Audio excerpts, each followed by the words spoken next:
Fala, meu amigo, fala, minha amiga, futuro servidor e servidora do município de Rio Largo. Vamos revisar a língua portuguesa, tá certo, pessoal? A ideia é essa. Eu já fiz outras revisões exatamente com esse material, mas eu vou tentar aqui também, de forma bem didática, bem rápida, revisar mais uma vez a língua portuguesa para que nós possamos chegar bem aí na nossa prova, domingo, dia 24. Vamos lá, vamos embora. Deixa eu só pegar a caneta aqui rapidamente. Aumentar aqui um pouco a espessura, maravilha. Gente, as fontes utilizadas, elas serão sempre ali girando em torno entre toda a matéria, tá certo? Ou norma culta. Nesse caso, para acentuação gráfica, eu vi pelo norma culta. Gente, o que é acentuação gráfica? Ela é feita através de sinais, não é? Que são escritos por cima das vogais, indicando a pronúncia correta das palavras, tá certo? Indicam também a sílaba tônica e a pronúncia aberta ou fechada das vogais. As regras de acentuação estão relacionadas com a posição da sílaba tônica nas palavras, havendo regras específicas para as oxítonas, paroxítonas e proparoxítonas. Mateus, o que são oxítonas? Gente, é aquelas sobre as quais recaem os acentos na última sílaba, tá certo? Exemplos, Mateus: jacaré, cipó, jantar, anzol. Existem palavras que são escritas sem acento, tá certo? Não são acentuadas as oxítonas terminadas em R, L, Z, X, I, ou, seguido ou não de S, o U seguido ou não de S, o IM seguido ou não terminado também em NS, tá certo? O né, terminado em uns também, pluralizado, perdão, também não recebe acento. O OM, né, também não. Então, são naturalmente oxítonas, não necessariamente acentuadas. Preste atenção nessa informação, tá? São oxítonas, mas não necessariamente acentuadas. Isso aqui já nos revela o seguinte: nem toda oxítona recebe acento. Belezinha? Tranquilo. A regra para a escrita do acento das oxítonas. Gente, elas são escritas com acento toda vez que as vogais terminada em vogais tônicas com A seguido ou não de S, E seguido ou não de S, O seguido ou não de S, e nos ditongos nasais, né? Em ou ens, tá certo? Nos ditongos abertos, oi, els e es, seguido ou não de S, beleza? Exemplos de palavras escritas sem acento. Palavras o quê? Oxítonas, última sílaba tônica. Gibi, guarani, bisturi, bacuri, caqui, tupi, jabuti, ali, piti, rubi. E todos esses, né? Aqui são alguns seguidos ou não de S, finalizado com a vogal I, com a vogal U e terminados em R. Terminados em L, em Z, em X. Os exemplos, vocês podem parar, pausar. Se você não está no grupo, não fez download do material, recomendo que você adentre ao grupo do canal. Os links estão abaixo aí na descrição, tá certo? Para que você se mantenha aí antenado na jornada. Beleza? Agora, alguns exemplos de palavras oxítonas que são acentuadas. A gente repete aqui as regras, né? Ó, as terminadas em vogais, ditongos nasais e também ditongos abertos. Sofá, dominó, purê, mantém, porém, também, chapéu, papéis, heróis, tá bom? Agora a gente entra nas paroxítonas. Mateus, o que são? Ora, são aquelas que recebem na penúltima sílaba, gente. Última, penúltima, antepenúltima, beleza? Só para não esquecer essa ordem, maravilha.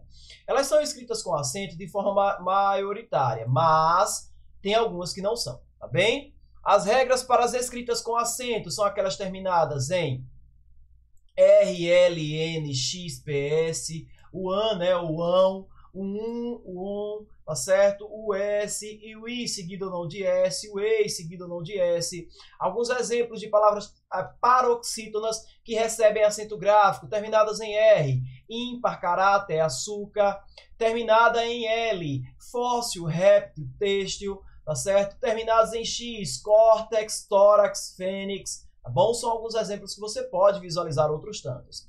Terminados em N, hífen, éden, glúten. Terminados em I, seguido ou não de S, júri, íris, tênis. Terminado em US, vírus, humus, bônus, ok? Terminado em an ou ãos, né? Órfão, órfã, órfão, órgão. Terminado em ei, seguido ou não de S, pônei, jockey, ok. Terminado em PS, bíceps, tríceps, fórceps, ok? terminados em um, seguido ou não de NS, ou um seguido ou não de NS. Álbum, fórum, pódium. Palavras paroxítonas escritas sem acento. Atenção! Maioritariamente elas são escritas com acento, mas existem exceções. Alguns exemplos. Almoço, amizade, felicidade, comida, cabeçalho. Então, é importante que você lembre que a tonicidade é o que determina se ela é oxítona, paroxítona ou proparoxítona. A regra de atuação acompanha isso, mas existem exceções, tá bom? Beleza, Matheus. A acentuação das paroxítonas e o acordo ortográfico. Com a entrada do atual acordo ortográfico, alguns acentos foram abolidos para as palavras paroxítonas. Por exemplo, acento agudo nos ditongos abertos, oi e ei. O acento circunflexo nos ditongos de duplo O e duplo E, tá certo? E o acento agudo nasal na vogal I e na vogal U, quando precedidos de ditongos. Palavras, exemplos, jiboia, antes era acentuada, boia era acentuada, deixou de ser, paranoia também. Né? Ideia deixou de ser acentuada, europeia também, alcateia também, duplo O, abençoo, perdoo, vou, todos perderam acento, beleza? Duplo E, dem, né? Antes era eles dem, no plural, né? Acentuava-se, hoje já não tem mais isso, ok? E aí as palavras com I ou com U, no caso de baiuca, que recebia acento, feiura, que também era acentuada. As proparoxítonas eu considero as mais tranquilas, porque elas são sempre acentuadas. Beleza? Não há regra, não há exceção para as proparoxítonas, que são quais, Mateus? Aquelas em que a sílaba é a antepenúltima. A sílaba tônica é a antepenúltima. Última, penúltima, antepenúltima. Beleza? Beleza, olha só, todas são acentuadas graficamente. Exemplos, acadêmico, análise, círculo, percebem? Última, penúltima, antepenúltima. Oxítona, proparoxítona, oxítona, paroxítona, proparoxítona, beleza? Maravilha, Matheus. Acentos gráficos e auxiliares. Aí nós temos alguns, são eles o acento agudo, que é aquele acento que ele indica a sílaba, quando a sílaba é tônica e a vogal precisa ser pronunciada de forma aberta. Repare, viu?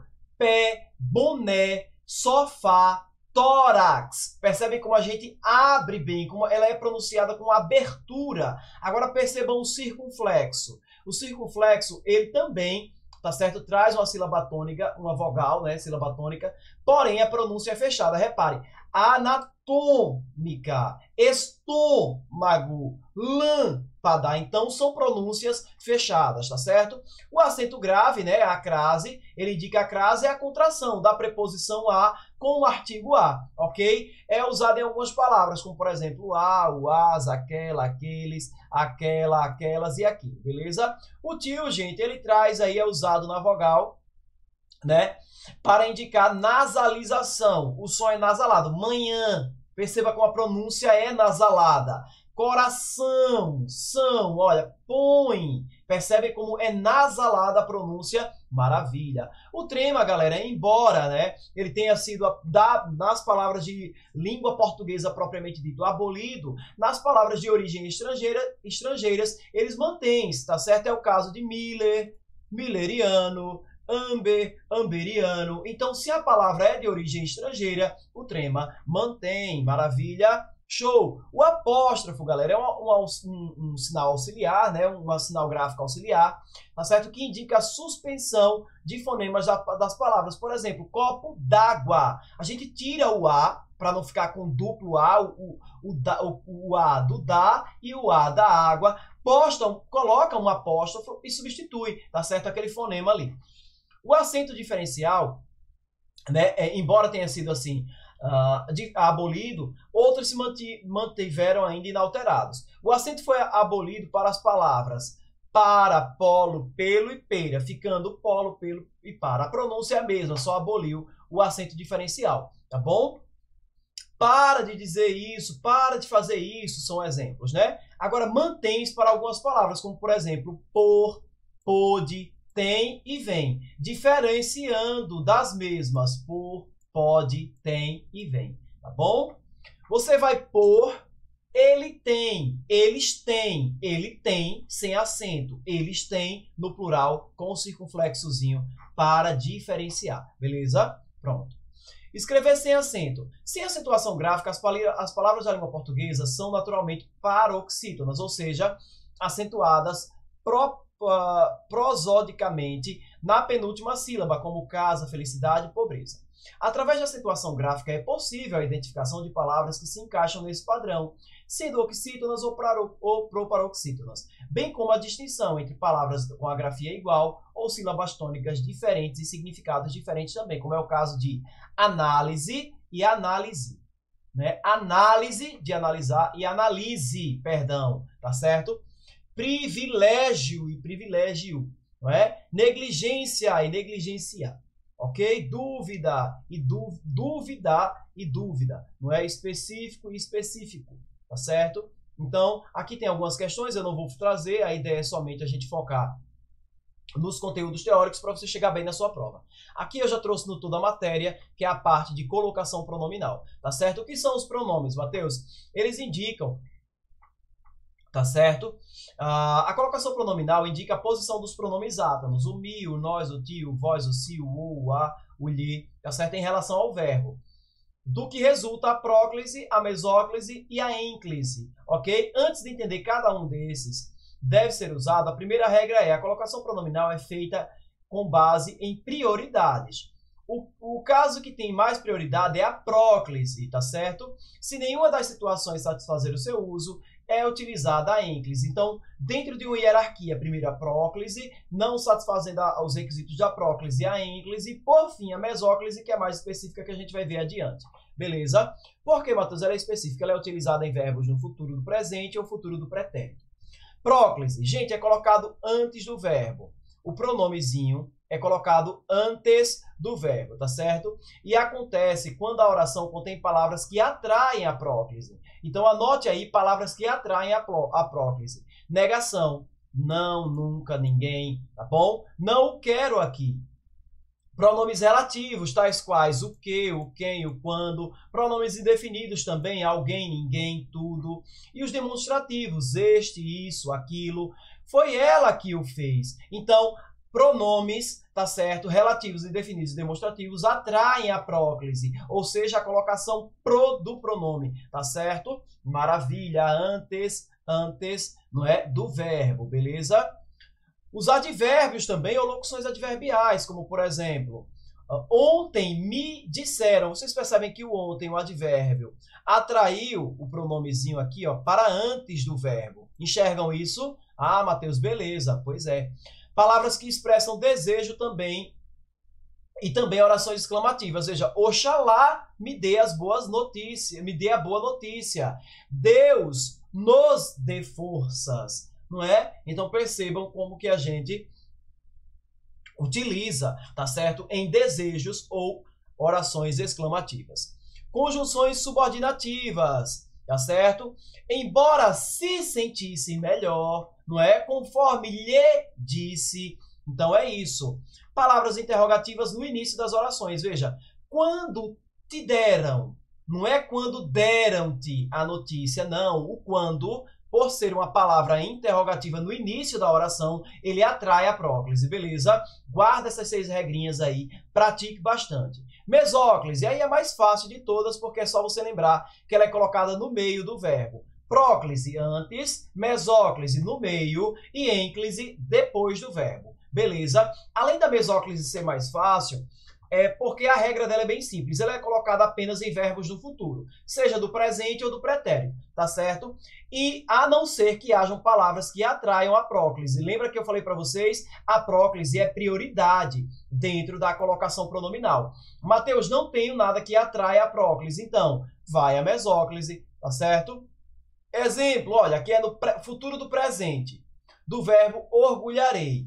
Orgulhar-me-ei dos meus alunos. Futuro do presente. Agora, orgulhar-me-ia, não é? Aí a gente já está no futuro do pretérito, do verbo orgulharia. Beleza. A ênclise, pessoal, ela é colocada depois do verbo. Isso acontece nas orações em que tem palavras que as atraem. Por exemplo, quais são, Mateus? Verbos no imperativo afirmativo. Por exemplo, chamem-nos. Você não pode dizer, nos chamem. Não, chamem-nos. tá certo? Porque você tem um verbo imperativo, tá certo? Afirmativo, para você fazer algo, impondo, determinando que você faça algo. Jogue-lhes a bola, tá certo? Verbos do infinitivo impessoal. Pentear-te, gostaria de pentear-te à minha maneira, tá certo? Eu sou o maior, o seu maior sonho é casar-se, percebe? Infinitivo impessoal, beleza? Maravilha! Verbos no início das orações também, tá certo? Atraem a ênclise. Fiz-lhe, surpreendi-me. Nunca é demais nós lembrarmos a regrinha de colocação pronominal no tocante da impossibilidade que nós temos de iniciar com pronomes oblíquos, né? Então a gente não inicia. Logo, essa regra da ênclise casa perfeitamente, ok? Com a outra regrinha de colocação pronominal. A colocação pronominal nas locuções verbais. Gente, nos exemplos acima, existem apenas um verbo atraindo o pronome. Agora vejam, o que ocorre se nós tivermos mais de um verbo na oração? Lembrando que as regras citadas, elas permanecem e devem ser seguidas. Mas locução verbal é exatamente isso, é a presença de mais que um verbo. Gente, olha só, anota para não esquecer, grifa aí. Usa-se ênclise, tá certo? Depois do verbo auxiliar ou depois do verbo principal, nas locuções verbais em que o verbo principal esteja no infinitivo ou no gerúndio. Beleza? Maravilha. Exemplos, Mateus. Devo-lhe explicar. Olha só, não é? Ênclise depois do verbo auxiliar, devo. Tá certo? Maravilha. Devo explicar-te o que se passou. Ênclise depois do verbo principal. Beleza? Você tanto pode usar antes do verbo principal, como também antes do verbo auxiliar. Beleza? Maravilha. 2. Caso haja uma palavra que atrai a próclise, usa-se a ênclise depois do verbo auxiliar, em que a principal já esteja no particípio. Exemplo, foi-lhe explicado como deveria agir. A ênclise foi usada depois do verbo auxiliar foi, uma vez que o verbo explicar está no particípio, ou seja, explicado. Tinha-lhe feito as vontades se não tivesse sido mal criado. A ênclise depois do verbo auxiliar tinha, uma vez que o verbo principal fazer, né? Olha ele aqui, ó, feito, está no particípio, né? O feito, maravilha. Aqui questões para você praticar depois.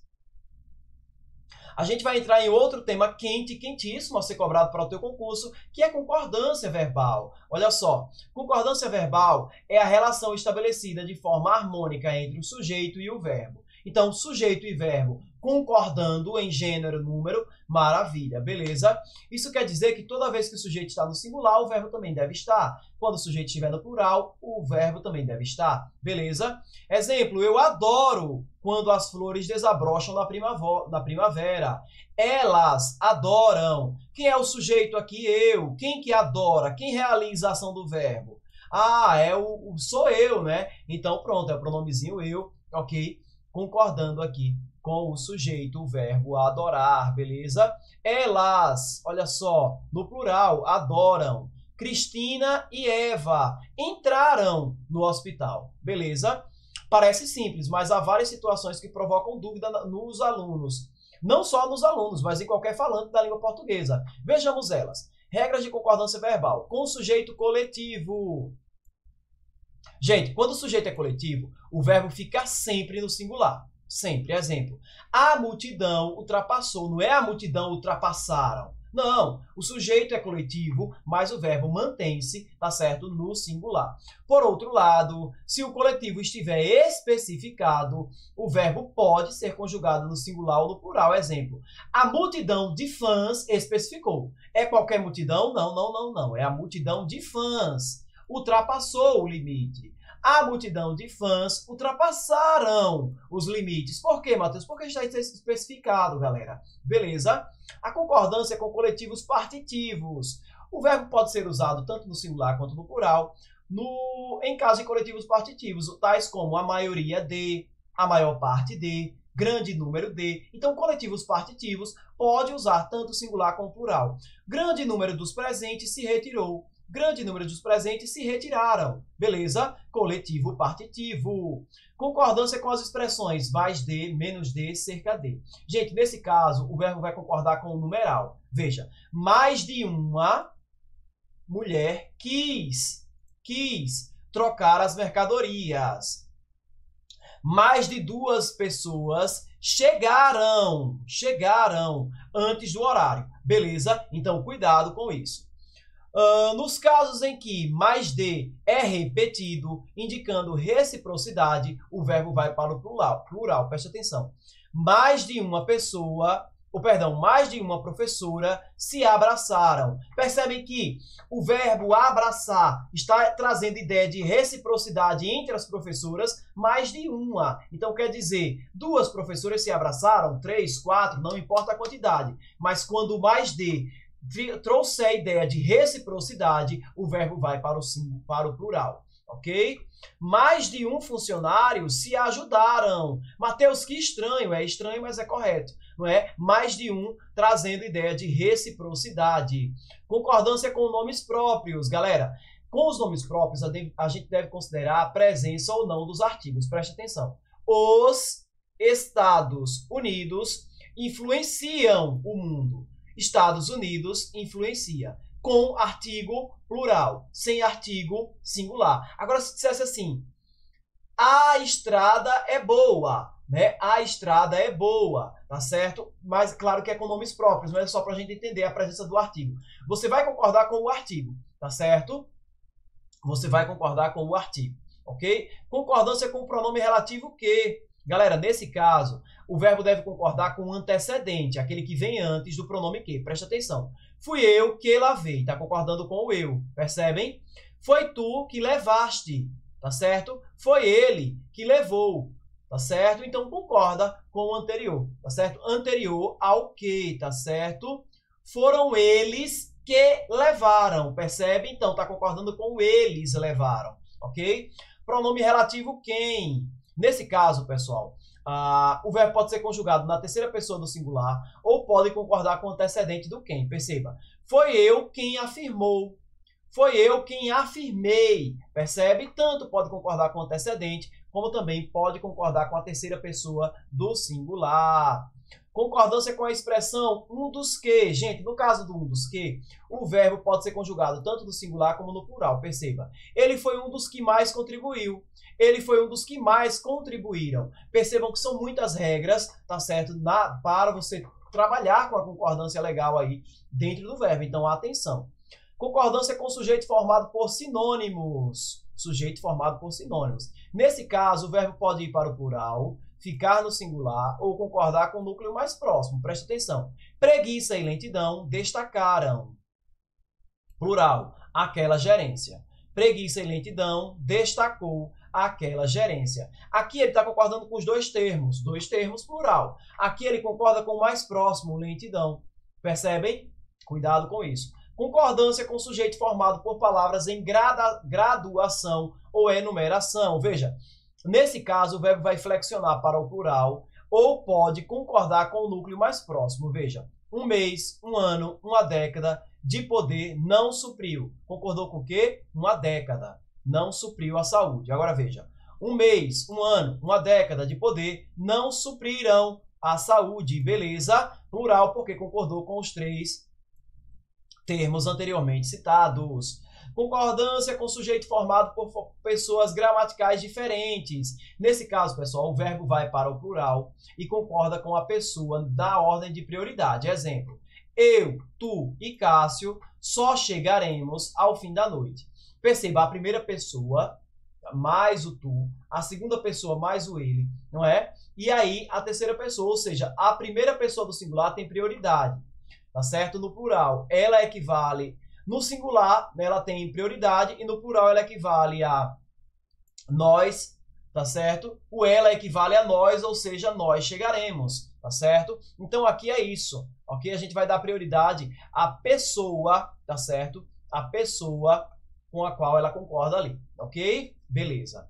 Jair e eu conseguimos comprar um apartamento. Veja, eu, a primeira pessoa, mais o Jair, tá certo? Mais a terceira pessoa. Aqui também é a primeira pessoa do singular que tem prioridade. No plural, ela equivale a nós, ou seja, nós conseguimos, beleza? Concordância com sujeitos ligados pelo ou, né? Alternativazinha ou. Nesse caso, a ação verbal, quando a ação verbal estiver se referindo a todos os elementos do sujeito, aí a partícula, os verbos ligados pelo ou vão para o plural, tá certo? Quando eles estiverem se referindo aos mesmos elementos. Exemplo: doces ou chocolates desagradam a menina. Agora veja: água ou suco refrescam neste calor. O ou é utilizado como retificação, tá certo? Quando ele for utilizado como retificação, o verbo concorda com o último elemento. Exemplo: a menina ou as meninas esqueceram muitos acessórios. A mãe ou o pai não lhe deu educação. Percebem? Quando ele é usado para retificar, para corrigir uma informação, aí ele pode concordar, tá certo? Também com o elemento, ok? Com o último elemento trazido ali. Mas, quando a ação é aplicada apenas em um dos elementos, o verbo permanece no singular. Laís ou Elisa ganhará. Apenas uma das duas vai ganhar. Então, naturalmente, ele permanece no singular. O marido ou a mulher vai. Não é o marido ou a mulher vão. Não, apenas um dos dois vai. Tá certo? Porque aqui nós temos apenas um elemento que vai ali realmente receber a ação ou praticar a ação verbal. Concordância com sujeitos ligados pelo nem. Galera, nesse caso, o verbo vai para o plural, tá certo? Nem chuva, nem frio são. Nem futebol, nem natação são, tá certo? Sujeitos ligados com o com, né? Aí, nesse caso, pessoal, se o com for apresentado com o sentido do i, do e, né? Do e, o verbo vai para o plural, perceba. Atuar com seus convidados, o ator, perdão, com os seus convidados chegaram às 6. Aqui a gente poderia substituir o com pelo i, né? O ator e o e, né? No caso, o ezinho. O ator e seus convidados chegaram às 6. Então, nesse caso, ele vai para o plural, tá certo? O patrão com o funcionário saíram para almoçar. O patrão e o funcionário saíram para almoçar. Mas, quando o com representar em companhia de, o verbo concorda com o antecedente. E o segmento com é grafado entre vírgulas. Preste atenção. Se estiver representando companhia de, ele concorda com o antecedente e o com fica entre vírgulas. Veja, o patrão com o funcionário saiu para almoçar. Beleza? Porque aqui está representando a companhia, tá certo? O pintor com os auxiliares, vírgula, né, as vírgulas intercaladas entre vírgulas, resolveu mudar a data de exposição. 14. Gente, quando é ligado pelos termos não só, mas também, tanto, quanto, não só e o como, aí nesse caso o verbo vai para o plural e concorda com o núcleo mais próximo. Exemplo: tanto Rafael como Mariana participaram, tá certo? Tanto Rafael como Mariana participou. Então, veja, se o verbo, né? O verbo vai para o plural ou vai concordar com o núcleo mais próximo, tanto faz, tá certo? Beleza. A partícula se, muito importante. Nesse caso, gente, preste atenção. Se a partícula se for um índice de indeterminação do sujeito, o verbo deve ser conjugado na terceira pessoa do singular. Por exemplo, confia-se. Quem confia? Quem lá sabe? É um índice de indeterminação do sujeito, tá bom? Ficou na terceira pessoa do singular.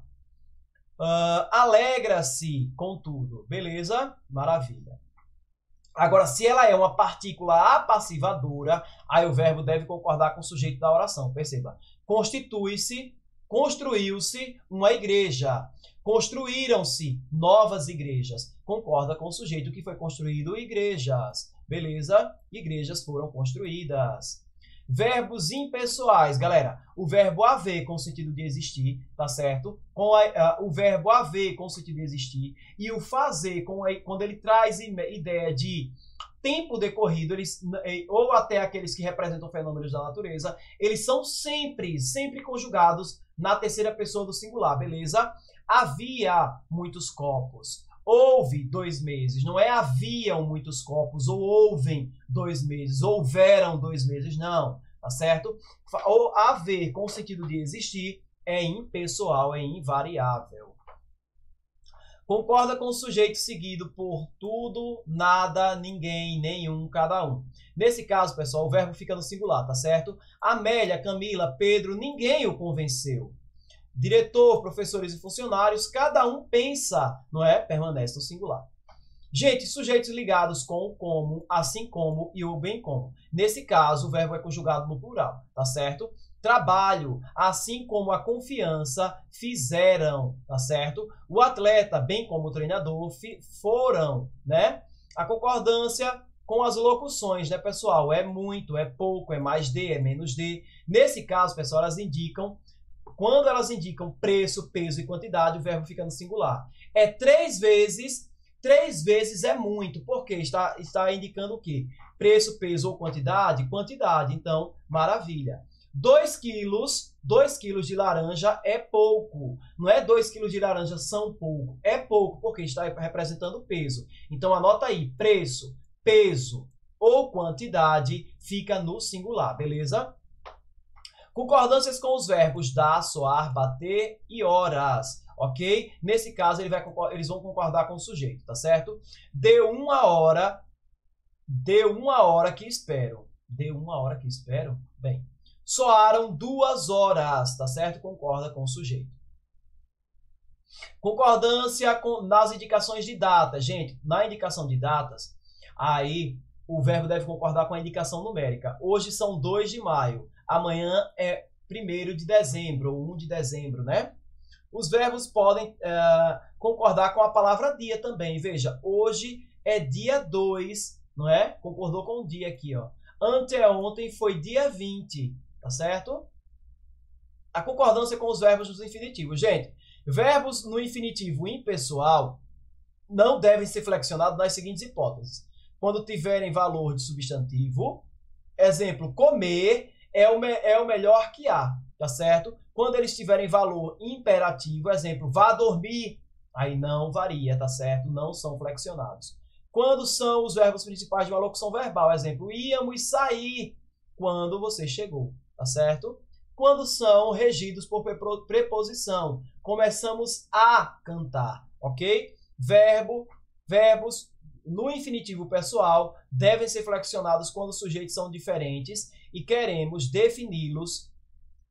Alguns exemplos. Comprei a pizza para eles comerem. Ouvi os vizinhos chamarem, tá certo? E por aqui nós findamos as regras de concordância verbal. São muitas, vale a revisão, vale a reprise. Beleza? Crase, galera, crase bem rapidinho, tá? Eu já disse para vocês que ela é a contração da preposição a com o artigo definido a, ok? Então, veja bem, a crase ela pode ser usada em algumas situações, antes de palavras femininas, quando acompanhar os verbos com sentido de ir, voltar ou vir, e nas locuções verbais, prepositivas ou conjuntivas, antes de pronomes demonstrativo, aquilo, aquele e aquela, antes das conjunções a moda, quando ela estiver subtendida, e na indicação de horas exatas. Anota isso, são as regras básicas de aplicação da crase. Tá certo? Aqui ela vai explicar um a um quando que ela é aplicada, você revisa, você dá uma olhadinha, tá certo? Eu quero chegar aqui nas vedações, quando que elas não são colocadas, e aqui estamos. Galera, a crase não pode ser usada antes de palavras femininas, antes de verbos, antes de pronomes pessoais do caso reto, no caso eu, tu, ele, nós, vós, eles, e dos oblíquos, mim, comigo, ti, contigo, si, ou ele, tá certo? Não pode. E também antes de pronomes demonstrativos, isso, esse, este, esta e essa. Beleza? Anota para não esquecer. Ok? Revisando aqui os pronomes também do caso reto e os oblíquos, tá bom? Beleza, Matheus. Então, galera, vou precisar dar uma acelerada para o vídeo não ficar tão extenso, mas você pode parar e dar uma lida com calma. Recursos linguísticos, figuras de linguagem, de pensamento, né? Então, gente, aqui é um quadro esquemático para você não esquecer nunca. As figuras de palavras ou semânticas, elas produzem maior expressividade, tá certo? E a comunicação, né? Através das palavras. Vejam, nós temos algumas, como a metáfora, a comparação, a metonímia, a catacrese, sinestesia, perífrase e antonomasia, perdão.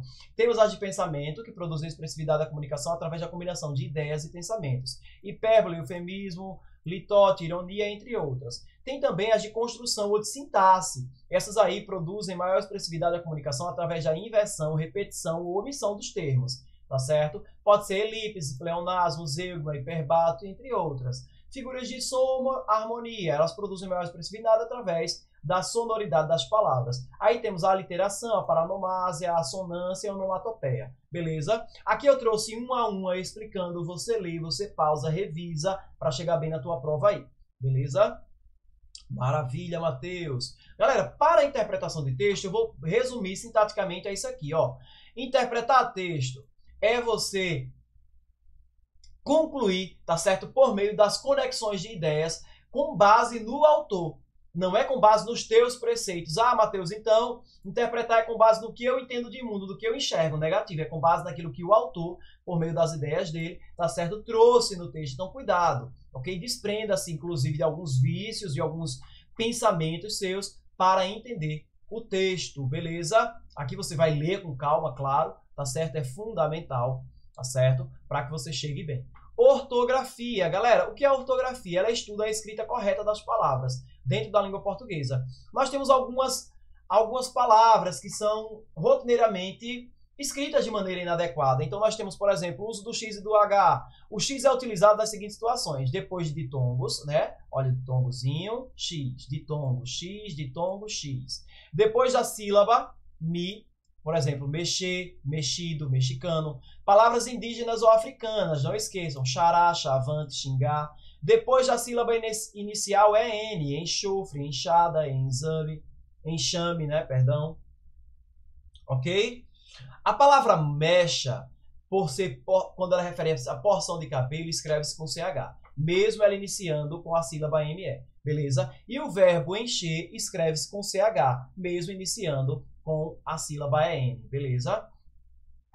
E as derivadas, né, do verbo encher também, enchente, encharcar, enchido, tá bom? Aqui uma tabelinha, né, com palavras com CH e com X para você pegar. Palavras que são escritas com H, né, gente, no final de algumas interjeições, representam surpresa, espanto, admiração, não é? Por força da etimologia, como por exemplo, habilidade, hoje, homem, e nos dígrafos, né? CH, LH, NH, exemplo, flecha, vermelho, manhã, manha, tá certo? Perdão. E nas palavras compostas, por exemplo, mini hotel, sobre-humano, super-homem. A palavra Bahia, pessoal, quando ela se refere ao estado, ela é uma exceção, tá certo? O acento geográfico Bahia, o acidente geográfico Bahia, tá certo? É grafado sem o H. Agora, o estado é com H. O S e o Z também são comumente empregues de maneiras inadequadas, então nós precisamos revisar. Gente, no caso do S, ele é utilizado nos sufixos oso, osa, tá certo? Quando indicam quantidade, estado ou circunstância. Bondoso, feiosa, feioso, oleoso, oleosa, tá bom? Nos sufixos ex, exa, isa, quando indicam origem, título ou profissão. Marquês, francesa, poetisa. Depois os ditongos, olha só, ditongo S, ditongo S, ditongo S. Na conjunção do verbo por e querer, pois, quis, quiseram. E o Z, por sua vez, é utilizado quando o sufixo é o es ou esa, formados, ou quando eles formam substantivos a partir de adjetivos. Por exemplo, magro, magreza, belo, beleza. A partir de adjetivos, a gente tem, não é? A partir de substantivos, a gente tem ali adjetivos formados. Então, aplica-se o Z. E no sufixo isar, na forma do verbo, por exemplo, atualizar, batizar, hospitalizar. Mais uma tabela com palavras, né? Em comparação. O uso do G e o J também são comumente, apresentam geralmente alguma dificuldade. Já o G, pessoal, a gente vai usar para as palavras terminadas em ágio, égio, ígio, ógio, úgio. Exemplo, prestágio, régio, litígio, relógio, refúgio, tá certo? Antes das palavras terminadas em gen, como por exemplo, alavancagem, vagem, viagem. E o J, por sua vez, ele é utilizado em palavras de origem indígena ou africana, tá certo? Pajé, jerimum, canjica, jabá, giló, jagunço, tá certo? Algumas conjugações do verbo viajar, quando ele está no presente do subjuntivo, escreve-se com J. Que ele, ou eles, ou elas viajem, tá certo? E alguns verbos também no infinitivo, né, pessoal? Eles podem conter G e quando eles têm E ou I, tá certo? Ele pode ser substituído pelo J, ok? Quando eles estão antes do A ou do O, tá certo? Exemplo, afligir, né? Aflinja, substituímos o G pelo J, tá certo? Beleza? O G pelo J, isso mesmo. A cidade de Mogi das Cruzes escreve-se com G. A pessoa que nasce e vive é chamada de mogiano. No entanto, a palavra mogiano existe, de acordo com o dicionário, Bichale significa relativo ou pertencente à região que servia a antiga estrada de ferro mogiana da cidade de que liga, né, os estados de São Paulo a Minas Gerais. Mais uma tabela aí para você anotar algumas palavras com G e J. Aqui o uso do K, do Y e do W, tá certo, pessoal? Para símbolos, né? Simbologias e siglas, quilograma, km, potássio. Antroponômios, ou seja, as palavras derivadas, né, originárias de língua inglesa, como é o caso Darwin, Kelly, darwinismo. Toponômios, tá certo? Ou palavras derivadas, originárias de línguas estrangeiras, Kosovo, Kuwait, Kuwaitiano. Palavras estrangeiras não adaptadas ao português, como, por exemplo, feedback, hardware, hobby e por assim adiante. Gente, parônimos e homônimos é um tema quentíssimo aparecer na sua prova, tá certo? Gente, o que são? Há diferenças da escrita que existem, ou seja, são palavras cujo significado é diferente. Ó, os parônimos, eles são parecidos na grafia ou na pronúncia, tá certo? Ó, cavaleiro e cavalheiro são parecidos, mas eles são diferentes ou na pronúncia ou na escrita, beleza? E aqui temos outros exemplos. Já os homônimos, eles têm a mesma pronúncia, mas têm significado diferente. Por exemplo, cela com C é como do pequeno. Cela com S é aquele equipamento que a gente põe no cavalo, né? Então, pessoal, cheque com CH é meio de pagamento. Cheque com X é uma jogada do xadrez, tá bom? Então, homônimos igual, pronúncia, tá certo? Mas os significados são diferentes e a escrita também pode variar, beleza? Palavras ou expressões que oferecem dificuldade. O abaixo junto separado, né? O abaixo junto é em posição inferior e o abaixo separado é em relação à expressão de acima. A gente tem que guardar isso, tá? Ele é a relação com a expressão de acima. Acima, abaixo. Abaixo, inferior. Junto é inferior. Beleza? O onde, tá certo? Sugere movimento. O aonde sugere... não sugere movimento. O onde, tá certo? E o aonde sugere movimento. O mas, tá certo? É oposto. É uma adversativa, né? Uma conjunção adversativa. Que corresponde a um porém, tá certo? E o mais... é aumento de quantidade, tá certo? Ideia de adição aí, ok? Beleza. Aqui nós temos os sinais de pontuação, mas eu vou falar em específico da vírgula, porque é o que mais cai. Galera, a vírgula, ela indica uma pausa no discurso e é tão importante que pode mudar o significado quando não utilizada ou quando utilizada de forma incorreta. A vírgula também serve para separar os mesmos termos da função sintática, bem como para separar aposto e o vocativo. São coisas diferentes, tá certo? Não é a mesma coisa. Vou precisar de farinhas, ovos, leite e açúcar.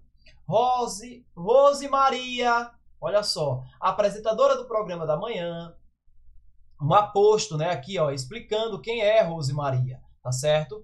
Desta maneira, Maria, olha só, não posso mais acreditar em você, um vocativo, tá certo? Porque vocativo é chamamento. Maria, vírgula, desta maneira não posso mais confiar em você, tá certo? Então você chama a pessoa com vocativo. No aposto você pode explicar ali, tá certo? No caso em tela.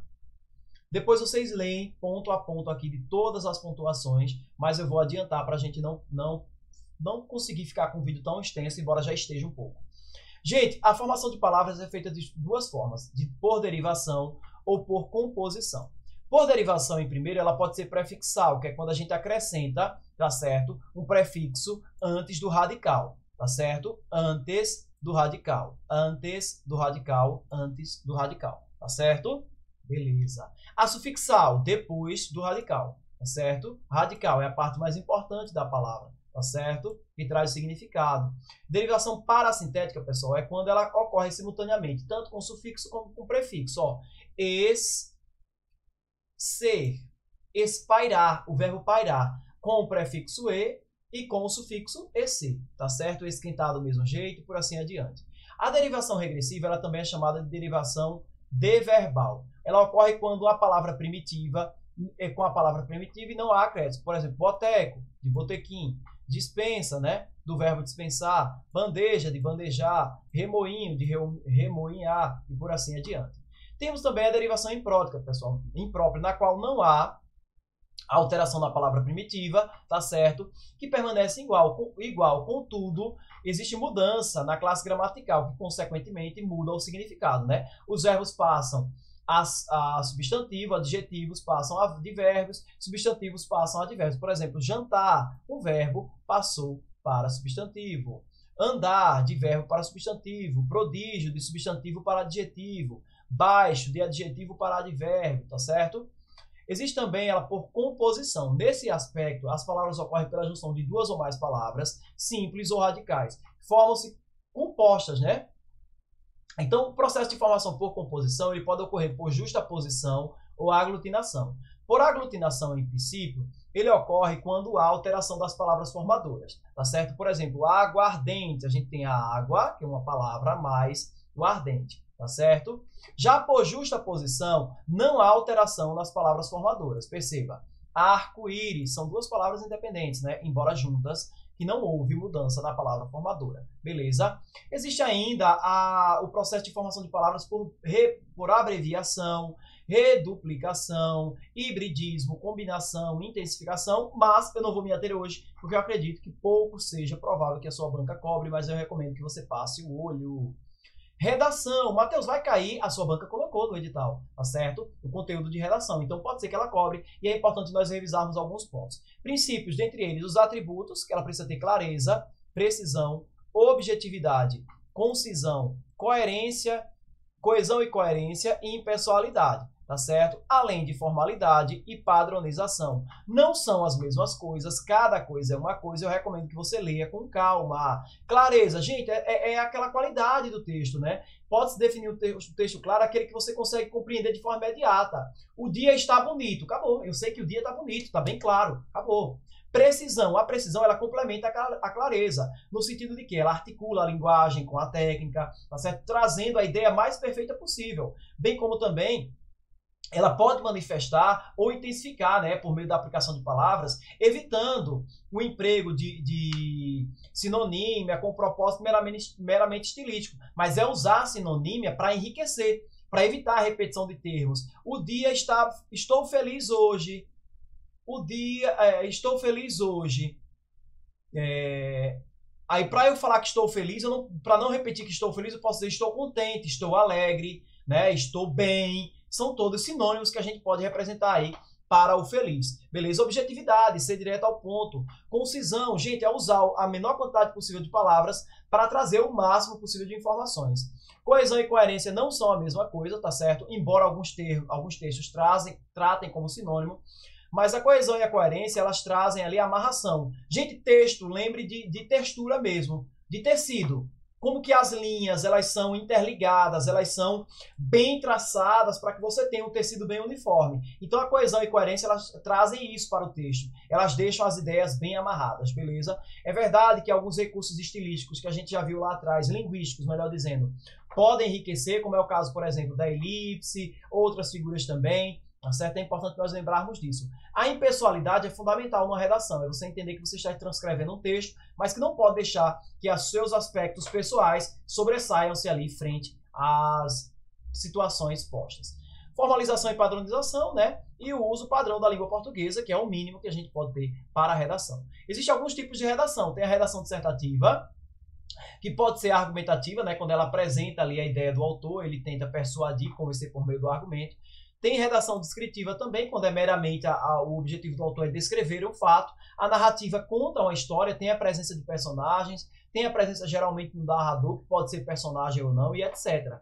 A coesão e a coerência na redação. Gente, olha, a coerência é a lógica, a relação lógica. Estou feliz, por isso farei tudo que gosto hoje. Tá coerente. Se eu estou feliz, eu vou fazer tudo que eu gosto. Coesão. A coesão, por sua vez, ela promove a conexão harmoniosa entre um parágrafo ou outro, entre uma oração ou outra, entre um termo ou outro. Coerência, lógica, fazer sentido. Coesão, está bem amarrado, beleza?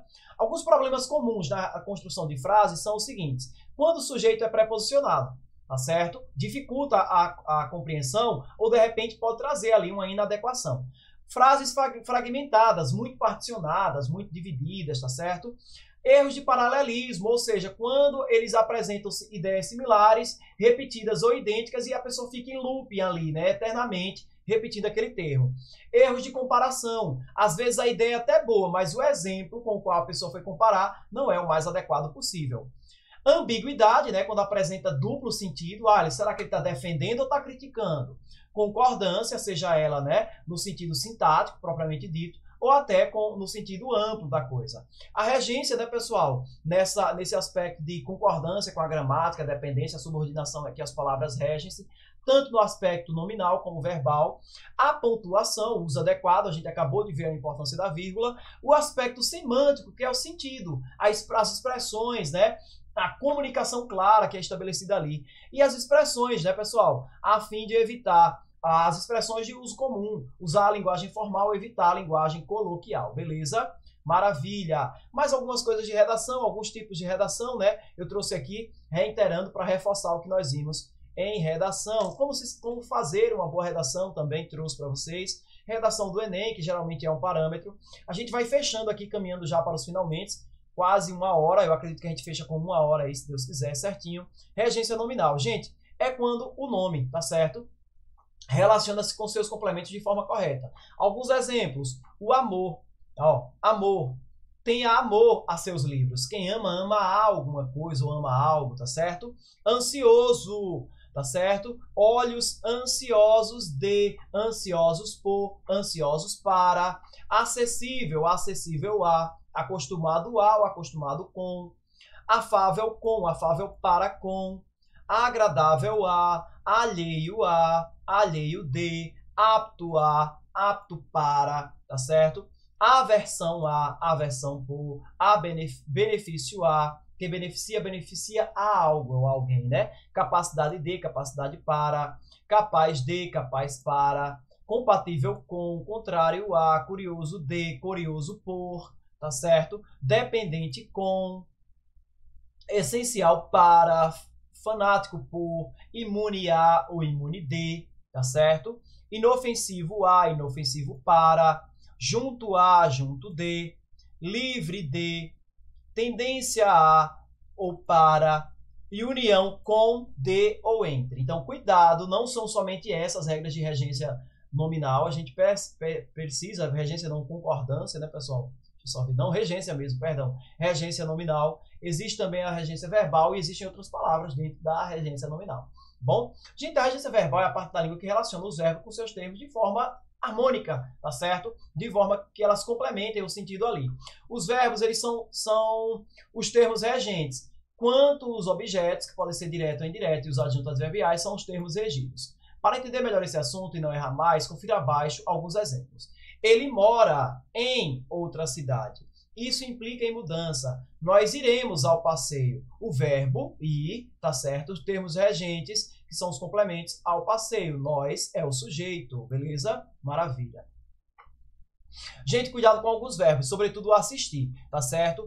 O verbo assistir com o sentido de ver exige a preposição. Assistimos ao filme. Quem assiste no sentido de ver, assiste algo, né? Assiste à novela, tá bom? Já com o sentido de dar assistência, ele não exige preposição, veja.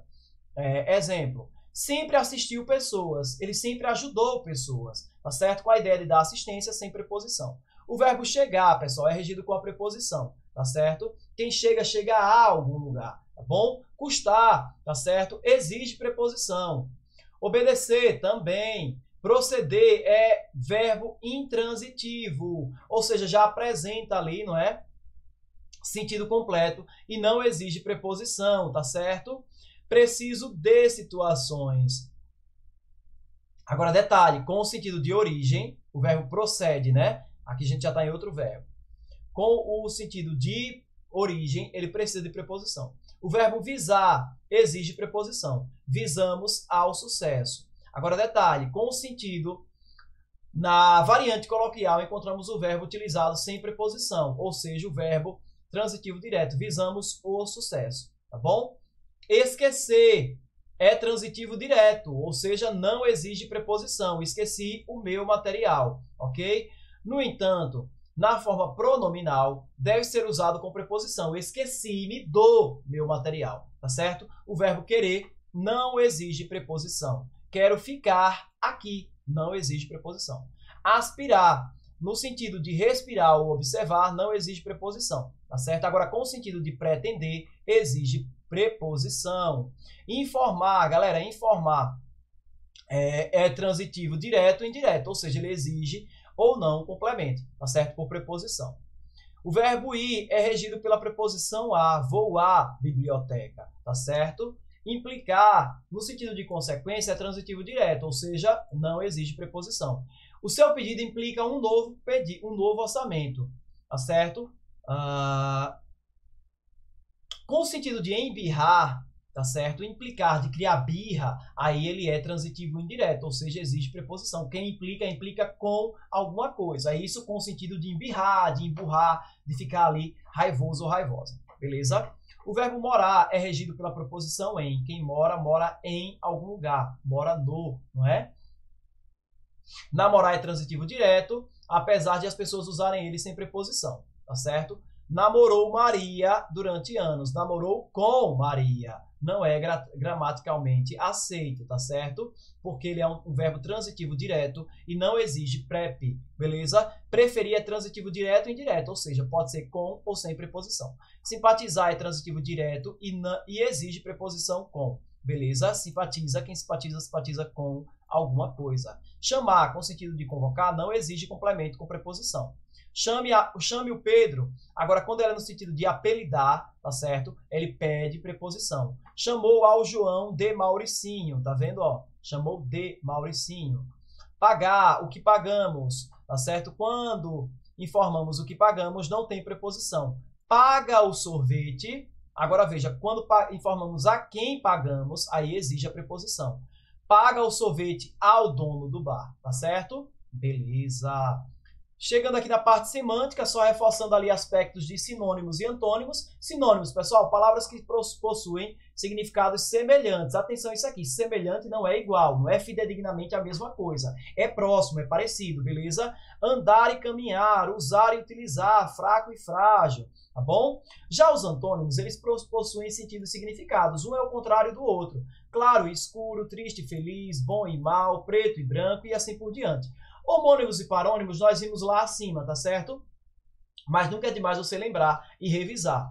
O aspecto da polissemia é a possibilidade ou multiplicidade de significados que uma mesma palavra tem. Por exemplo, banco, sendo assento, ou banco, assento de madeira, o banco da praça, banco de cimento, banco de qualquer coisa, ou banco, instituição financeira, beleza? Conotação e denotação. Galera, conotação é o sentido virtual, é o sentido figurado, e denotação é o sentido literal. Anota aí que é uma dica que o pessoal deu aqui, ó, que é fundamental para você não esquecer. É o sentido do dicionário, tá certo? Ou seja, é o sentido real da palavra, tá bom? Conforme dicionário, tá certo? A palavra representa isso e isso. Aqui alguns exercícios para vocês praticarem aí, aspectos de semântica. Termos essenciais da oração, sujeito, pessoal. Sujeito, pessoal, é aquele que sofre, tá certo? Ou pratica a ação do verbo. Pode ser simples, quando for apenas um, composto, quando for mais que um, oculto, pessoal, ou elíptico, ou desinencial, são sinônimos. É aquele quando o sujeito não fica explícito de forma nítida, não é evidente, mas você sabe que ele está lá, ó, fui comprar. Quem fui comprar aqui? Eu fui comprar, não é? Embora não esteja ali, mas você pode chegar por meio da conjugação do verbo no sujeito. O indeterminado é aquele que faz referência a alguém, mas não o identifica, tá certo? Ó, ocorre geralmente na apresentação dos verbos na terceira pessoa do plural. Por exemplo, fizeram acusações. Quem fizeram? Não sabe, né? Então, o inexistente, pessoal, veja, o inexistente, ele é mais tranquilo, porque ele é acompanhado de um verbo impessoal, tá certo? Ou seja, aquele que não varia, ok? E os verbos e aqueles verbos que exprimem fenômeno da natureza, tá certo? Maravilha. O predicado, gente, pode ser nominal, né? Quando ele for composto por nome, ou verbal quando for composto por verbo, tá certo? Os termos que integram, existem predicados verbo nominal, que onde ele é composto pelos dois, por nome e por verbos, tá certo? Os termos que integram a oração, os complementos verbais, né? A gente já falou anteriormente sobre eles, mas ele pode ser VTD, que é verbo transitivo direto, tá certo? O objeto direto, que é VTD, ok? Ou seja, não é acompanhado por preposição, guarde isso, transitivo direto sem preposição, tá certo? E indireto, quando ele é VTDI, verbo transitivo direto, que é obrigatoriamente acompanhado de preposição, beleza? Ok. Complemento nominal, gente, ocorre com certos substantivos, adjetivos e advérbios, e nunca é demais você lembrar que isso aqui são nomes, não apenas o substantivo, tá certo? Pronto. Pronto. Agente da passiva, gente, é o termo utilizado para determinar o praticante da voz verbal passiva. O praticante da voz verbal passiva, por exemplo. Geralmente ele é acompanhado pela preposição por e, em algumas vezes, pela preposição de. Exemplo, a casa foi arrumada pelo filho. Quem arrumou a casa? Foi o filho. Mas a casa sofreu a ação, percebe? Maravilha. Temos acessórios da oração, aqueles são os essenciais. Anota, revisa os essenciais. Os integrantes. Essenciais, sujeito e predicado. Integrantes, complementos verbais, nominais e agente da passiva. E agora, os termos acessórios, que são dispensáveis, tá certo? Estando ou não presentes na oração, a gente entende. Temos o adjunto adverbial, né? Que ele exerce a função de advérbio para indicar circunstâncias, como tempo, modo, finalidade, né? Exemplo, a noiva chegou. Isso aqui já era suficiente. O fato de eu ter dito que ela chegou cedo só complementou, tá certo? Adjunto adnominal, gente, é o termo com a função de caracterizar ou determinar um substantivo. Por exemplo, as duas crianças, né, caracterizando aqui ou determinando as crianças, pequenas brincaram, tá certo? O aposto, gente, ele explica ou especifica o termo na oração. Por exemplo, Brasília. Quem é Brasília? A capital do Brasil está explicando quem é Brasília, tá certo? Maravilha. Aqui algumas questões para vocês praticarem, tá certo? E aqui nós entramos nas orações, que podem ser coordenadas e subordinadas, tá certo? E aí eu vou ler com calma com vocês, para que vocês guardem, porque é muito recorrente e certamente vai ter uma questãozinha na tua prova. As coordenadas, pessoal, elas são orações independentes, ou seja, elas sozinhas já apresentam um significado completo. Tá bom? Ela pode ser sindética quando há apenas uma conjunção coordenativa, tá certo? E existem 5 tipos: as aditivas, adversativas, alternativas, conclusivas e explicativas. Como vocês já percebem, as coordenadas, elas guardam grande relação com as conjunções, então conhecê-las é primordial. Aditivas e trazem a ideia de adição, de soma, de acréscimo. As adversativas de adversidade, tá certo? Ou seja, oposição ou contraste de ideias, tá certo? As coordenativas sindéticas alternativas traz ideia de escolha, vão pegando as palavras-chave, tá certo? As conclusivas, concluem, né, pessoal? Trazem fechamento de ideias, tá bom? As explicativas explicam, tá bom? Olha lá, traz ideia de explicação, de justificação de algo. Nós temos também a coordenada assindética. O azinho é prefixo de negação, ou seja, não exigem conjunções. Não tem conjunções, são assindéticas. E o que são as subordinadas? Gente, subordinada é algo que é dependente, que é condicionado, tá certo? Logo, elas podem ser substantivas, quando exercerem a função do substantivo na oração, tá certo? Agora, podem ser de duas maneiras, nas orações desenvolvidas e nas reduzidas também, tá certo? Pode ser subjetiva, aí nesse caso ela vai exercer o papel do sujeito na oração, tá certo? Por exemplo, o importante é que você beba água. O que é importante? Que você beba água, tá bom? Ela pode ser também substantiva predicativa, ok? Quando ela for predicada do sujeito. Completiva nominal, nesse caso, preste atenção, ela é um complemento nominal do verbo da oração principal, tá bom? Ela pode ser objetiva direta, nesse caso exerce o papel de objeto direto, tá certo? E pode ser indireta também, objetiva indireta, quando ela exercer o papel de objeto indireto, tá bom? Por fim, não menos importante, ela pode ser apositiva, quando exercer o papel do aposto, lembrando que ele pode explicar ou especificar, tá certo? Dentro de uma oração. Aí a gente entra nas subordinadas adjetivas, exercem o papel de adjunto adnominal, tá certo? Aí podem ser explicativas, naturalmente, quando estiverem explicando. Restritivas, quando restringirem, quando especificarem ou particularizarem algo.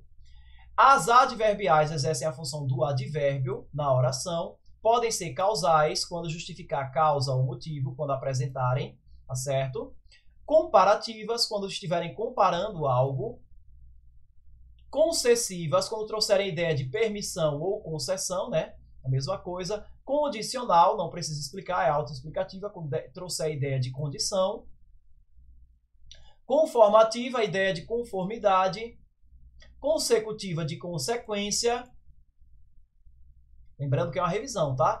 Adverbial final, quando trouxer a ideia de finalidade, tá certo? Maravilha! Cuidado com as conjunções, pessoal, podem ser empregas aí, ou conjunções, tá certo? Ou locuções também, que podem ser empregues aí para esse contexto. As orações adverbiais temporais, que podem trazer ideia de tempo. Proporcional, né, galera? Ideia de proporcionalidade. Deixe-me ver. E é isso. Findamos aqui em pouco mais de 1 hora e 5 minutos, mas você revisou. Espero que tenha sido útil aí. Com certeza tudo que você precisava ver para o seu edital foi visto aqui hoje. Gente, um forte abraço, Deus abençoe. Até o próximo vídeo.